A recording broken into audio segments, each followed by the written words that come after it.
இது நைட்ல தான் கையில பூச்சி வெடின்றா. கேஜிஎஃப் எப்படி இருக்கும்? அது ஒன்றும் பெருசா அது ஒன்றும் நேற்று வாங்கினேன் அவனுக்கு. கேஜிஎஃப் கையை பிடிச்சி நேற்று வாங்கினான். வெடிக்க தான் டைம் இல்லை. நானும் நினச்சேன் கேஎல் டவர்லேருந்து வெடிப்பாங்க, செம்மையாக இருக்கும், இதுலேருந்து உட்காந்து பார்க்கலான்னு. பார்க்குறேன் லைட் ஆஃப் ஆயிடுச்சு. வெடிக்கலையே. சரி நாங்கள் கேஜிஎஃப் ஒன்று வாங்கிட்டு வந்து ஹோட்டலுக்கு கீழே அங்கே வெடிக்கலாமா? ரெசிடென்ஸ் அங்கே வெடிக்க முடியாது.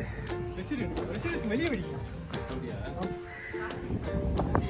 கீழே தான் நெருப்பு போகிறோம்.